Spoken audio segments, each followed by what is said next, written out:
Hey everybody, welcome back to the channel. Today I'm here to break down the second Xfinity Series race at Kentucky. This race is Friday night, 8 o'clock p.m. If you played last night, you might have had a solid day with my plays, but it was a rough night because of the last 30 laps. Just having an absolute great race until last 30 laps. I mean, let's see, who screwed me over? Allgaier finished 20th after having a top 5 run the whole day. Noah Gragson was still fine. Harris and Burton, top 5 race the whole day, wrecked at the very end. It's just stuff like that. I mean, there's just some really unfortunate things that happened at the very end. Colby Howard was like my low-owned guy. He was doing so well, wrecked at the end. It's just some unfortunate happenings last night, but we'll get back to tonight. Can't always avoid the wrecks. Just it's part of it. When you do avoid the wrecks and you're on the right plays, you're gonna win big, and it's hard to avoid those sometimes. So, if you're new here, make sure to leave a like, hit that subscribe button, leave a comment, let me know how these videos are, what I can do to improve, what I'm doing great already. Turn on the notification bell. All those things really help me grow this channel. If you want to get more of my content, subscribe to my Patreon. I'll put the link in the description. It's $10 a month for the spreadsheets for all 3 NASCAR series. We got Xfinity, Truck, and Cup series. All 3 of them are there. You also will get my projections, which are down here at the end of the cheat sheet. And I won't show you those because you gotta pay for those. It also comes with my article where I go in more depth of my more favorite plays, along with my cash core 4, my rankings, and my ownership, or how much my GBP exposure. So if you want all that, I'll put the Patreon in the description. It's only $10 a month. It's like 50 cents a race. Honestly, it's really honestly a good deal. If you want to follow me on social media, my Twitter is at DFSNateLane. I'll also put that in the description below. I talk a lot about sports. I'm active during the races. I probably won't be tonight because I'll be busy, but when I'm just sitting down watching the races or other sports, I'm always active on Twitter. I will also just talk about other sports in general. I like to talk about football and basketball. I will be doing videos upcoming for the NBA season returning. Then when NFL comes up, college football and college basketball, all that will be on this channel if you want to stick around for that. And I just love to talk about those sports. So on Twitter is where you can find me. If you want more into personal stuff, that's my Instagram. It's at @NateLane_, but I really don't expect you guys to follow there. All right, I think that's all I really got to say on that. And let's get down to driver by driver breakdown. All right, so Chase Briscoe, 11,600, starts 12th. Briscoe had a good race last night. I mean, he didn't lead a ton of laps, but he was just up in the top 5 the whole race, which is pretty much what we come to expect from Chase Briscoe pretty much about every single race. So I don't know if he's like my favorite play on the slate today. And I mean, he said in his interview after the race that he just hates this track. So I just don't really expect Briscoe to be someone who goes up there and dominate. And honestly, 11,600, you need someone to dominate. But I do think he is like a safe play. I think if you were to play Chase Briscoe, you'd probably be able to cash because he'll probably finish in the top 4 or 5. So I think he's fine. I mean, he does have the second best. He's still, even though he says he hates this track, he still has the second best average finish in the field at Kentucky. So, I mean, and the only guy who has a better one's only raced 1 race here in the last 2 years. So, I mean, it's just, he can say all he wants, doesn't like it. I think just really for leading laps, it's not that. He only has the 9th best average finish at intermediates and 12th best at large ovals. He has the 4th best average position at Kentucky, 7th best at intermediates, and 8th best at ovals in the last 5 races, which does include all this data. Everything is updated from last night as well, by the way. He has an average finish of 2.8 in the last 5 races, so he's just been running so consistent, so well, and an average position of 3.6. I mean, I just don't expect that to change, but the only 70 laps led thing is just, it kind of scares me a little bit. He only has 19 laps led at Kentucky in the last 2 years, so I think Briscoe's fine. I'm really interested to see his ownership because I think he always comes in high owned because everyone just knows he's so good. But I'm interested to see his ownership tonight. I mean, because after last night, he just didn't lead a ton of laps. You really want him to be a dominator at that price. So I just don't really expect Briscoe to be like one of my favorite plays. I'll have some shares of him because I think you just sort of have to because he's Chase Briscoe. And I mean, he's still going to be upside in top 5. And if like the lap leaders end up wrecking, and I mean, a bunch of stuff can happen where Chase Briscoe ends up in the optimal lineup. But I just don't think he's like one of the top plays. Next, we have Noah Gragson, 11,200, who I do think is one of the top plays. Noah Gragson last night led 87 laps. He was the second. I think he was the second best car. It's just a hard place to pass, and if you watch it, Centric just really couldn't get around him for a while. But I think Noah Gragson had the second fastest car last night, and I just don't expect that to change. I mean, he probably would have finished second if it wasn't second or third if it wasn't for that late race restart where he dropped like 8 spots and finished 11th place, which sucked. I mean, it wasn't that bad for DraftKings because he had 87 laps, led a ton of fast laps by then, so it was okay. But now you get him starting 5th place, and the guys who start in front of him are Snider, Jeremy Clements, Jesse Little, and Joe Graf Jr. So I just don't really see a hard time for Noah Gragson really getting around them. Maybe not on lap 1, but like on lap 5, Noah Gragson should be able to pass those guys. We'll see. He's going to start on the inside lane, so that does scare me a little bit, which really was a problem last night. So maybe he'll have a rough time getting up there, and maybe he'll get past, but I just don't really see, even if he doesn't get the lead early, I just have a hard time seeing Noah Gragson not being out front at some point in this race. He was just so fast last night. He's been so fast all year, led a ton of laps all year. If we want to go over the numbers for Gragson again, he only has the 8th best average finish at Kentucky, but like that's skewed. I mean, like he has the best average position at Kentucky. I mean, he's just had some bad luck in both his races here where he's just fell back at the end. 4th best average finish at intermediates and 6th best at large ovals. We already said best average running position at Kentucky. He has 95 laps led at Kentucky, 341 at the intermediates, and 129 to ovals. In the last 5 races, Noah Gragson has an average finish of 5.5, an average position of 5, and 259 laps led. I mean, that's 100 more than the next best guy in the last 5 races, which is Austin Cindric. So I mean, I just don't see any reason why Noah Gragson. I mean, they said in the race last night, Noah Gragson's led laps in 10 out of the 11 races this year. So I mean, it's just he'll be up there at some point in this race. I expect him to be very highly owned, especially starting 5th. I mean, it's just it's like, yeah, 5th place. I mean, you have all these guys who place differential upside, but it's like you just look at the guys who's starting in front of him. Like he should be able to get past all of them. Up next, we have Justin Allgaier, 10,900, starting 20th. Now, Allgaier's numbers don't really look so great here, finishing-wise, but he does have the 2nd best average position here, and he's run very well at the intermediates overall and the large ovals overall. Justin Allgaier, again, top 5 run last night. I mean, it's just another guy who had top 5 run on that last restart. Him and Gragson were pretty much the two main guys who I guess like got screwed on that last restart and fell back a ton, and Allgaier ended up crashing on the last lap. So now he starts 20 today. I mean, it's just, that's been the story of Allgaier's season, some bad luck, but he's got a lot of place differential upside here now, and I have a hard time getting off of him. I don't know if he's going to be a guy who leads a ton of laps here. He may get out front for a little bit, but not someone I really expect to, but he's just got such good place differential upside, he's a good play. Now, one thing, Allgaier did have to go to the hospital after the race last night, and apparently it didn't have anything to do with the accident, so I don't really know what that is. Maybe it's corona, I don't know. So there's a chance he doesn't race tonight, and if he doesn't, I don't know who's going to be in that car. We'll have to figure it out. If you want to follow me on Twitter, I'll give updates on what my thoughts are there, but that car will probably have to drop to the back, and depending on who the driver is really going to make me decide if I want to play whoever is in that car. But if Allgaier races, I think it's a good play. If I'm making lineups like during the day, I would make sure to go check back before, like an hour before lock, to make sure Justin Allgaier is racing or not. And I mean, who knows? Maybe we'll find out in the next 2 or 3 hours if he is, but so far as I know he is, so we'll see, but I would make sure to check that out. If you want to, again, follow me on Twitter, I'll be letting you guys know on that one. So up next we have Ross Chastain at 10,500, starting 13th. Now, I mean, I think this is a day where there's going to be a ton of chalk, and it's going to be so hard to get off the chalk, in my opinion. And I mean, it's good chalk today. Like, there are races where it's chalk, and I'm like, I don't know. But then there's also races like this, where usually the inverts, where it's just chalk, you just have to play. And you have to find a way to at least incorporate, like, maybe like one guy is going to be lower owned in the lineup. And I think Ross Chastain is a guy who might end up going lower owned today. But, I mean, I think Ross Chastain is scary because he really isn't good at these tracks. Like, 10th best average finish at Kentucky, 11th best at intermediate, 10th best at large ovals, 11th best average position at Kentucky, 11th best at intermediate, and 12th best at large ovals. So all of that's so scary, in all honesty. That really scares me a lot. But this year, he has an average finish of 4.6 in the last 5 races and an average position of 6.8 in the last 5 races. So he's been running really well this year. It's just this track doesn't seem to fit his strength.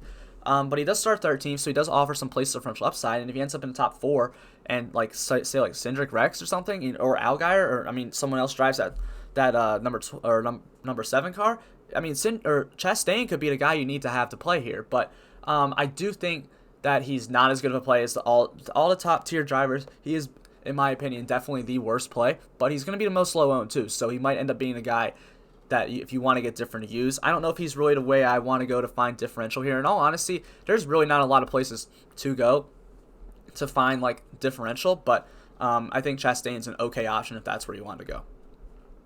Up next, we have Austin Cindric at 10,200, starting 15th. Cindric's too cheap now. He went from being the second most expensive driver to 5th. So, he's going to be chalk. I mean, everyone's playing Austin Cindric today because unless you just didn't know what happened last night, you're playing Austin Cindric tonight because he was just so fast. He had the fastest car last night. I mean, he was up to second place from 12th in like 10 laps to start the race. So, and they just couldn't get around first place for a while. Once he did, he didn't look back. So I love what he's got. I mean, the speed he's had at these 1.5s this year is unmatched. At Atlanta, he led a ton of laps, and then a bunch of stuff happened at the end that cost him. But he was so fast there too. So I think he's a really good play. I think everyone's going to play him. I'm not going to say not to play him. Starting 15th just looks great. So yeah, Austin Cindric, I really, really like. I mean, you have a hard time going off him. He's got the second most laps led in the last 5 races at 157. So I think Austin Cindric is very good. Harrison Burton is a guy that, I mean, last night he was like my lower owned player to play. One of them. I mean, out of the top tier drivers, is like, everyone was playing Brandon Jones, who ended up really not being that highly owned either. I was like, I'm going to play Burton because I think they have similar ceilings. Burton's maybe a little higher, and I think Burton's more consistent and better. Earl Jones wrecked on lap 1. Harrison Burton wrecked on lap, 150? So, I don't even remember how many laps were in that race. It was with 5 laps to go. Harrison Burton had such a roller coaster race last night. Up in the top 5, penalty all the way to the back. Gets all the way back up and then wrecks at the very end. It was so frustrating. I mean, he really cost me last night, in all honesty. He wasn't in the optimal lineup, but I had just had so much of him that it just made it. I was at least making money with Harrison Burton, and it just cost me. I mean, okay, so Harrison Burton, I didn't even count his finish from last night in here, which is 17, because I know he ran better than that. I don't want to use that against him. He has still has best average finish at intermediates, and the second best at the large ovals, and he has the 7th best average position at Kentucky, which he had an average position of 9 last night. And in all honesty, if it wasn't for that penalty and that wreck, it would have been 4. So it would have been the best in the field. Third best average finish average position at intermediates, and second best at large ovals. So I know Harrison Burton's going to be up front. I mean, that's just what he's been all year. He's so consistent. He's like Briscoe. It seems like they don't always lead a ton of laps, but they're always up there at the front of the field. So I think Harrison Burton is just, a great play again. I mean, starting 17th, a ton of place differential upside, and I think he hits that place differential upside. And I don't think he's going to be as high on as Centric. I don't think he's even going to be high on as Allgaier if he plays, or if he races. So he's definitely not going to be high on as Jones, and he can outscore all of them. So, I mean, I think Harrison Burton is once again a guy I'm going to go to a lot today. I just love how consistent he is when he's up there, up front. And, I mean, if you're looking for a guy who plays differential, I think that's the way to go. And, I mean, yeah, Burton has some lap-led upside. I don't think Harrison Burton is as likely to hit that lap-led upside as someone like Centric, Gragas, or Briscoe. But it is there. He can lead laps. So, yeah, I think Burton's a good play. I'm going to be playing a bunch of Harrison Burton.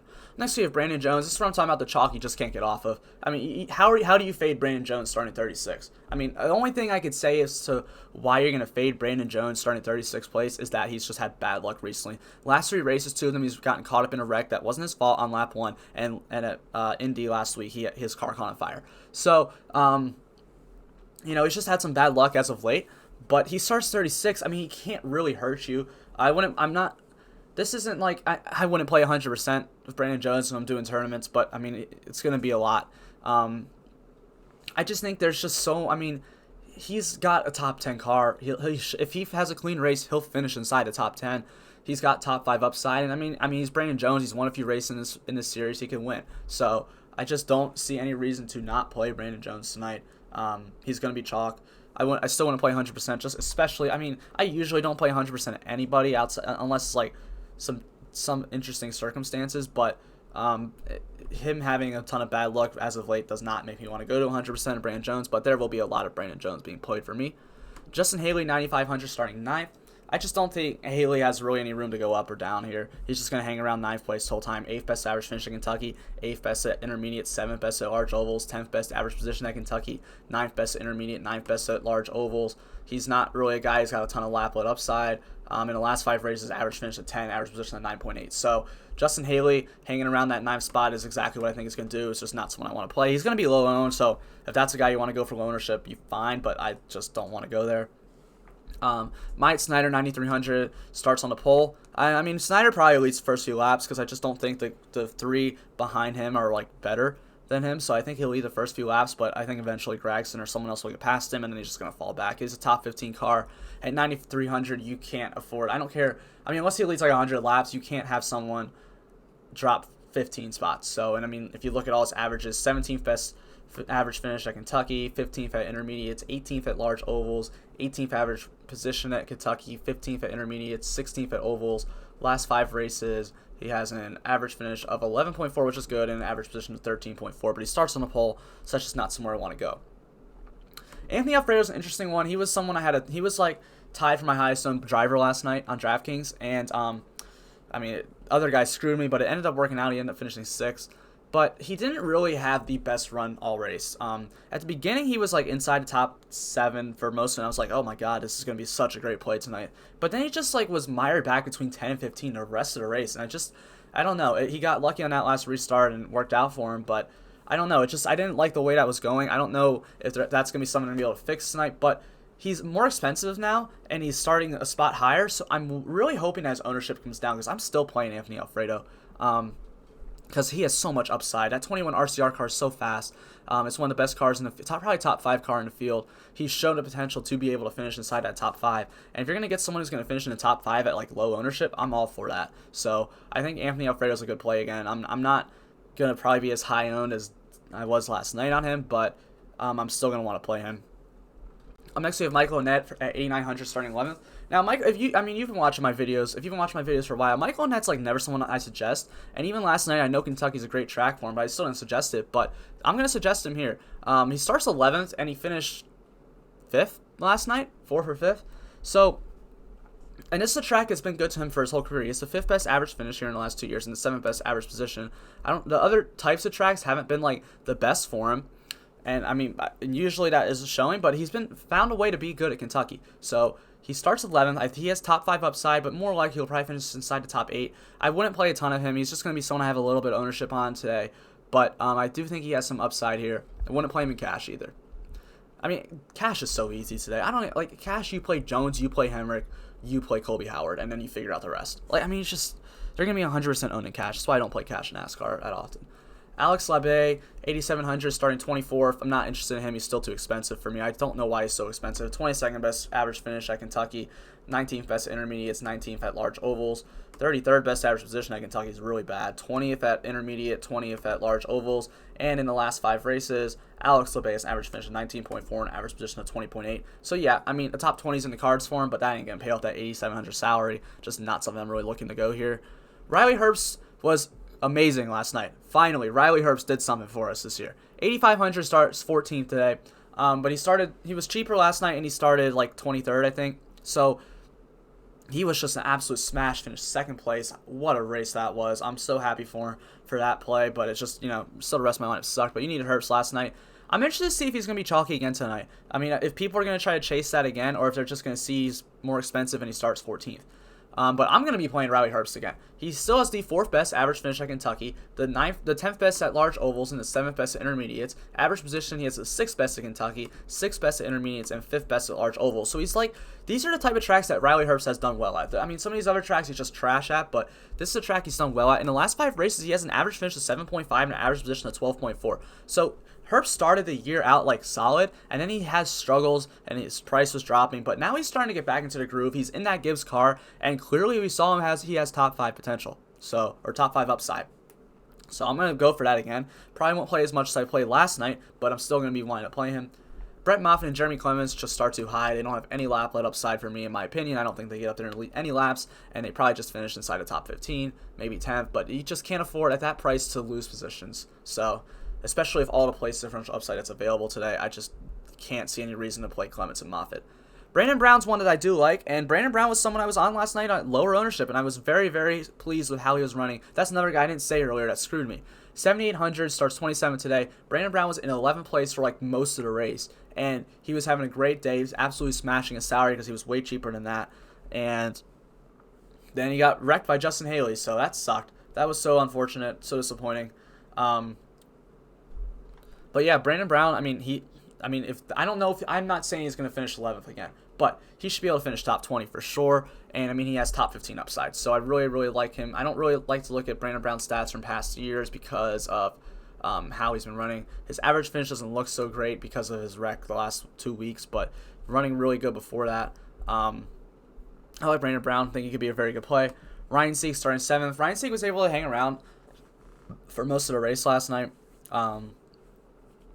In the top 10, and I think he can do that again. So at 7,600, he's going to be low owned, and if Daniel Hamrick wrecks, then Sieg he's going to be a great play. Hangs around in that top 10, could be a very, very valuable play for him. I like Sieg. He's just not someone I want to have a ton of, but if I'm playing GPP, MMEing, GPP tournaments. Yeah, Sieg someone I'll have some sprinkles in, which I do, so I will have some Sieg. Daniel Hamrick, 7,400, starting 34th. I mean, first off, I don't even care that he's starting 34th. Why is Daniel Hamrick 7,400 in the first place? He's one of the better cars in the field. He's one of the better drivers in the field. It makes zero sense that he's that cheap. Yeah, he's wrecked a few times in the last few weeks, but I don't know why every single NASCAR slate, there's just always someone at DraftKings makes way too cheap. This time it's Daniel Hamrick, and he's starting at 34th. I expect him to be like 70-80% owned today. I mean, it's just, you don't get much better than that. He's going to have to drop to the back, but the back's 2 more spots, so who cares? He has the best average finish in the last 2 years, which is only one race where he finished second. Third best average finish at intermediates, best at large ovals. Third best average position at Kentucky, the best at intermediates, and the best at large ovals. So yeah, Hamrick's good. I don't think he's going to lead laps, but I think he could get up front or get up in the top 5 by the end of this race. And I mean, at that point, it's just an absolute smash. Again, not someone I want to play 100% just because, like Jones, had some bad luck with wrecks as of late, especially just that 8 car overall has. So maybe he breaks that today. I'm going to play a lot of Hamrick. It's really going to suck if Hamrick and Jones like wreck again today. That'll be a broken slate. I'm going to make sure to have some lineups without either of them, but yeah. Hamrick looks like great play today. I just don't see any reason to get off him, especially when I'm only playing a few lineups. I'm playing all Daniel Hamrick and Brandon Jones, to be honest, in all those. Josh Williams starts 26, 7,300. He just isn't that good. I mean, I just don't see a lot of room for him to go up. I'm just going to look at his last 5 races. He has an average finish of 20, with an average position of 22.5, which is good, but like, I don't know. I mean, at 7,300, if I can just pay up 100 more for Hamrick, or even 300 more for Sieg, I'd rather play. I just don't see myself really getting any Josh Williams today. Timmy Hill at 7,100 starts 21st. Unfortunately, I don't think this is going to be a Hill day for me. I just think he's going to hang around 21st. I mean, I'm pretty sure that's like his average finish in the last 5 races. Oh, it's up to 19.2 now, or down. But I mean, still, like, if he moves up one position, he's not going to do anything for you at that price point. So, Tommy Joe Martins at 6,900 is very interesting to me. Because he starts 33rd, so there is, like, I mean, he's probably going to finish inside the top 25. That's more than likely where he'll finish. That's where he's averaging on the year. But the problem with Tommy Joe Martins for me is he just seems like every single race just has like mechanical issues, and I just don't want to deal with that. I mean, I'll probably play some of him just because he starts so far back, but if he has those issues again, I mean, it's just going to screw you. He's cheap enough though where I do want to play him, but I just can't see myself going overboard on Tommy Joe Martins. Bailey Curry, 6,800, starts 22nd. Yeah, that's just way too high. I can't believe he finished 22nd last night. It's kind of wild, actually. But last 5 races, average finish of 26 and average position of 27.8. I'm not going to play Bailey Curry. Joe Graf Jr., he was great for us last night. Great play. I was all over Joe Graf Jr. Had more of him than I had Timmy Hill last night. And I mean, he just smashed. You needed him to win tournament last night. So, but he starts 3rd today, and he's just going to go back. There's no way he finishes 3rd or even inside the top 5. He's just not that fast of a car. So I'm going to be staying away from Joe Graf, as I am Chad Fincham. Chad Fincham finished 16th last night. I just don't see, I mean, in his last 5 races, he has an average finish of 24 and an average position of 26.6. So Chad Fincham's not someone I'm very interested in getting to. Mason Massey at 6,200, starting 28th. I mean, Mason Massey's a little bit more interesting, but still, I just don't see a lot of upside. I mean, what, he gets like, what, 25th if he hits his ceiling? Maybe 20th? It's just not really worth it at that price. And when I can pay for Jeffrey Earnhardt, 6,100, starts 29. Now, Earnhardt was a guy I was all over last night who not a lot of people were on. That was another one of my like lower owned guys who was doing absolutely fantastic, smashing the whole race, top 15 run for most part. And then he had a tire issue in, and I was just like, oh my god. I mean, literally the last 20 laps, everything that could go bad for me just went bad. So, and Jeffrey Earnhardt was part of that. It was very unfortunate for me. But in the last 5 races, he has an average finish of 17 and an average position of 23.6. So I think Earnhardt can get up inside that top 17 again, and that 6,100 is going to be a great value play. I think he'll probably be pretty decently owned tonight. It's not going to be like chalky, but he'll be owned. But I'm not going to fade away from Earnhardt here. I hope people are scared because of last night. I hope people are scared because really, I mean, it's just like the whole narrative on Jeffrey Earnhardt this year has been he's not as good of a car as he's been in. But I mean, yeah, and that's so true. But we were saying that when Jeffrey Earnhardt was priced in the 8K range and the 7K range. Now he's 6,100. Like, that's a great price for him. That's where he should be priced. And that starting 29th, I want to play him. So I'm fine with it now. People need to get off that narrative, and I'll keep play Jeffrey Earnhardt until he becomes chalky every week. Steven Light's going to start in park. Don't play him. Jesse Little starts second. No way he finished. He's going to lose spots, so don't play him. Cody Vanderwall sucks. Don't play him. Starts 25th. Average position of 28. Average finish of 28.4. Average position of 29.2 in the last 5 races. Ronnie Bassett's okay. Starts 19th. He did end up paying off that salary, but it just wasn't good. He wasn't good enough to be in a winning lineup when he had guys like Weatherman, who was insanely good. But Ronnie Bassett starting 19th. I just don't see a ton of upside there. He's just not going to finish much higher than that. So, and he's in a backup car, which they don't even really know if they have it with that team. I know because he wrecked on the last lap last night. So, that one's interesting. Garrett Smith starting 31st at 5,300. I do think is interesting. I think he's a solid place differential play. He doesn't have a ton of super high ceiling, but I think he's a good play. Kyle Weatherman was my guy last night. Again, that not a lot of people were on here like, oh, Kyle Weatherman's not really that good. I was like, fine, I'll play Kyle Weatherman. He finished freaking 8th place. What in the world? I expect him to finish like 15th, 8th place.